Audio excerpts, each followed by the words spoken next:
terpancar di hati umat manusia, terpancar di hati umat manusia.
وجعلنا فيها جنات من نخيل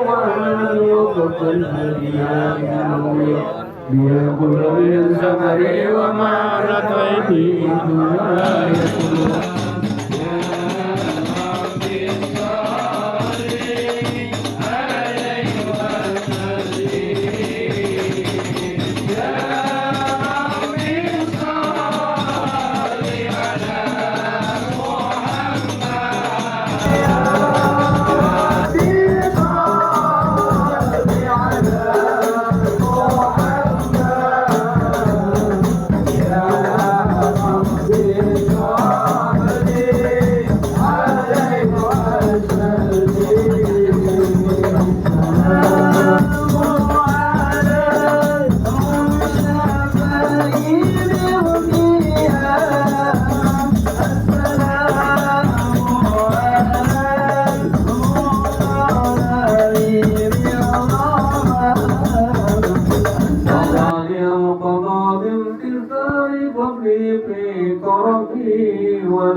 ولا يمال تقره في قصر الترداد حيث أخرج من علم الإمكان صورة هذا الإنسان عليم ليتخفى بوجوده الصقرام وتنتصر أطراف الأكوام كما من سر توصل به قلب منيب إلا من ثواب فضل الله على هذا الحبيب.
semuanya mempunyai anak yang soleh soleha, berbakti pada orang tua dan orang tuanya taat kepada Allah dan Rasulnya.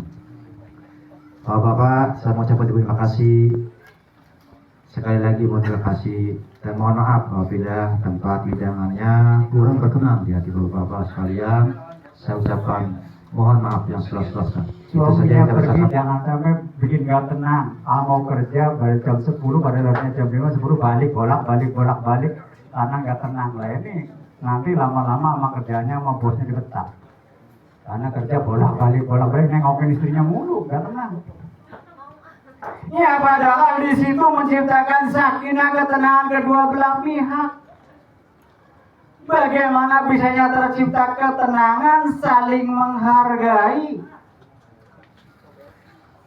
menghargai atas kelebihannya dan saling menerima segala kekurangannya.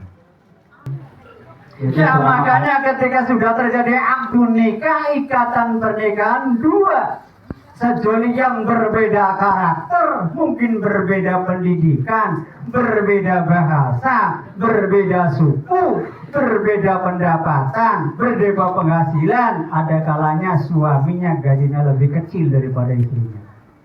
Ada juga istrinya kagak ngapa-ngapain, suaminya yang nyari. Kalau sudah demikian, jangan istilahnya suaminya nyuruh istrinya suruh kerja di luar, ntar kerja di luar ada yang senang lagi, repot lagi. Nah makanya pertama saling menghargai, menerima segala kekurangan dan dilengkapilah kekurangan tersebut. Kalau saja semuanya menyadari, maka akan terciptalah sakinah. Kalau nggak saling menghargai, sulit untuk tercipta sakinah. Tidak mau menerima kekurangan salah satu pasangannya pun tidak akan terjadi sakinah. Nah, maka yang pertama adalah sakinah. Yang kedua, mawadah. Mawadah itu memberikan kenyamanan, saling memahami. Umpamanya istrinya nggak senang rokok nih, jangan rokok di rumah, di pengajian, di luar. Ini orang sono jauh. Bukan orang sini ya, bukan orang sini. Nggak ada di sini. Ini menghargai namanya. Ini contoh contoh doang. Iya, benar. Sebenarnya aman. Ini contoh real, saling menghargai, ini aman. Coba kalau istrinya nggak ngerokok mulu, berantem mulu, panci pada terbang lagi. Ini harus menghargai. Jadi ketika memang nggak suka, istrinya nggak suka, kemudian suaminya harus memahami. Pintu sebaliknya. Apa yang tidak disukai oleh suaminya, istrinya pun harus memahami. Kalau sudah demikian, maka terciptalah mawadah. Setelah itu warohmah, muncullah kasih sayang. Kasih sayang tidak cuma anak istrinya doang, atau istrinya sama suaminya doang, tapi sama keluarganya juga. Masa mertuanya mau diusir, mamanya ini mau ganti mertua, namanya jangan. Harus satu keluarga, mau sama anaknya juga mau sama maknya. Artinya dihargailah maknya atau keluarganya pun dalam merupakan suatu bagian. Makanya keluarga besar. Lantas apakah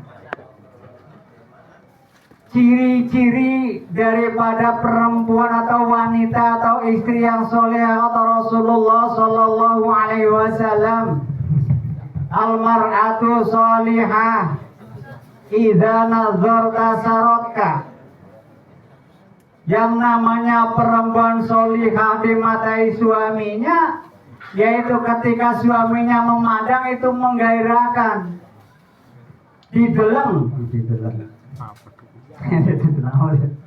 dilihat Dilihat sama suaminya menyenangkan, jangan nyebelin.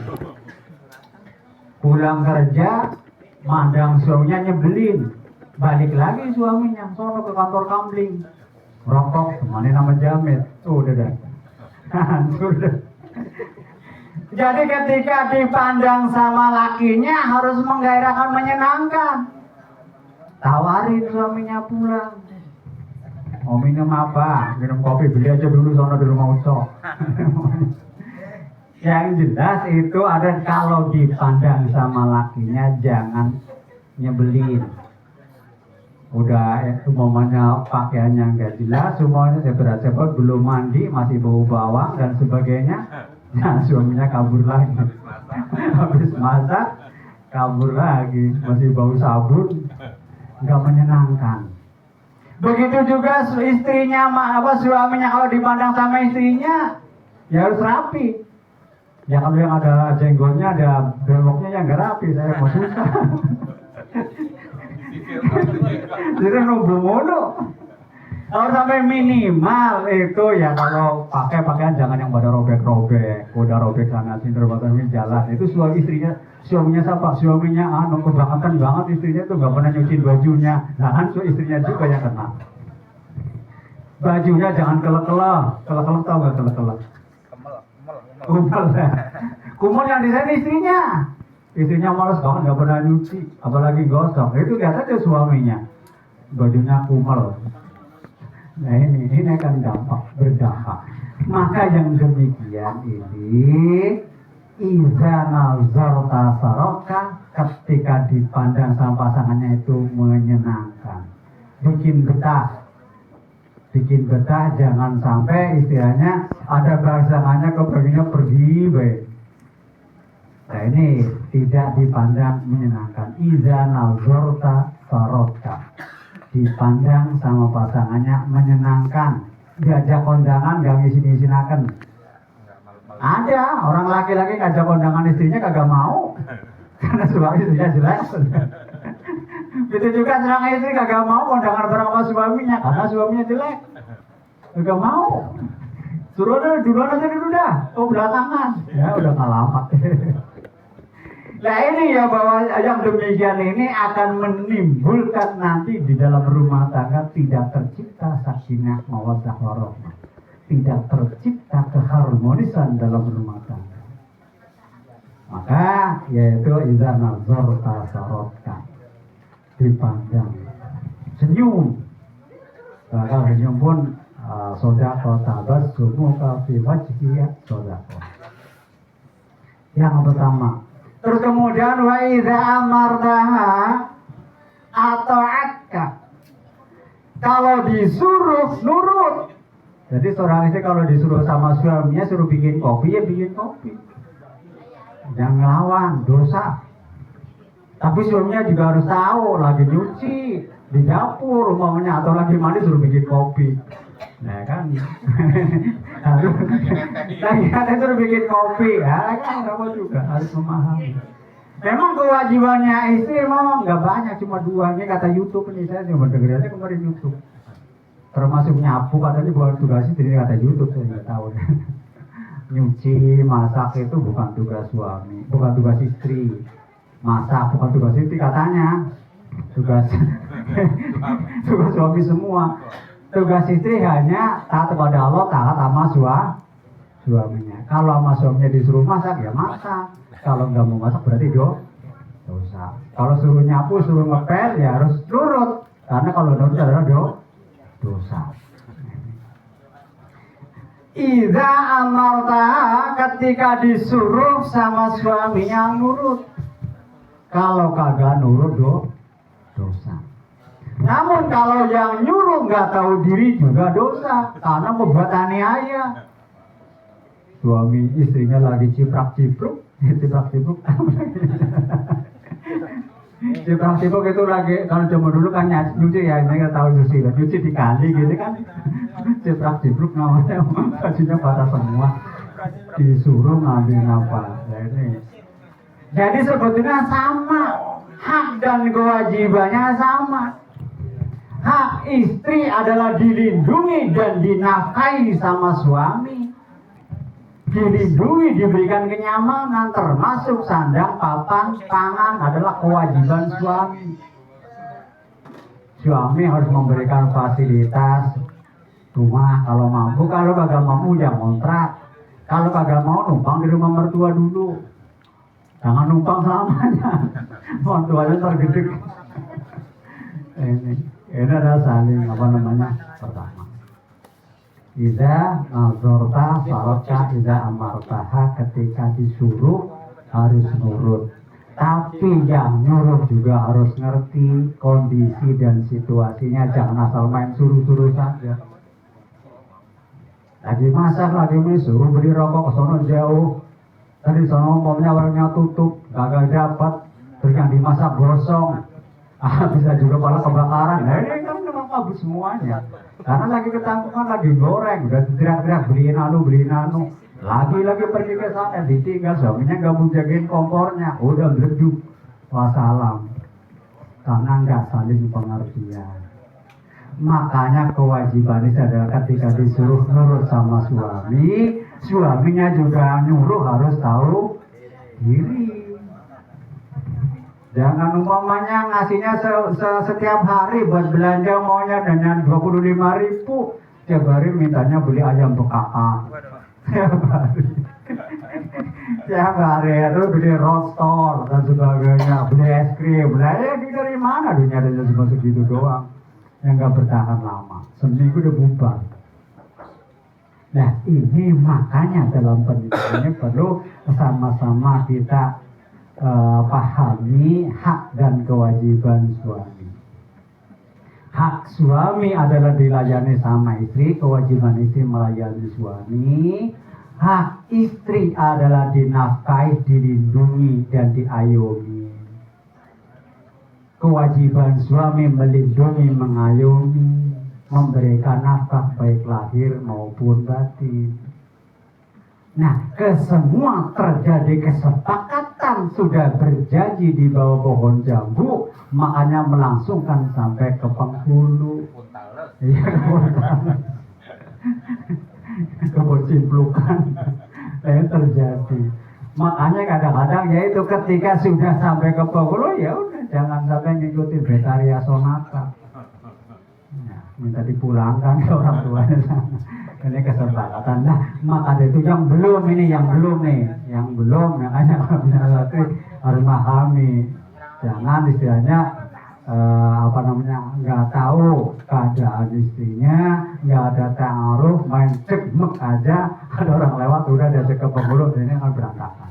Harus ada namanya ta'aruf, diperkenalkan, mempelajari tentang keberadaannya dan sifat-sifatnya, sehingga ketika terjadi pernikahan akan selamat fi dini wal dunya wal akhirah, karena saling menghargai dan saling memahami atas segala kelebihan dan kekurangannya. Terus yang ketiga, wa idza ghibta hafizat nafsiha wa mali jaujiha. Apabila ditinggal pergi sama suaminya kerja, bisa menjaga harkat dan martabat dirinya, serta menjaga harta benda suaminya.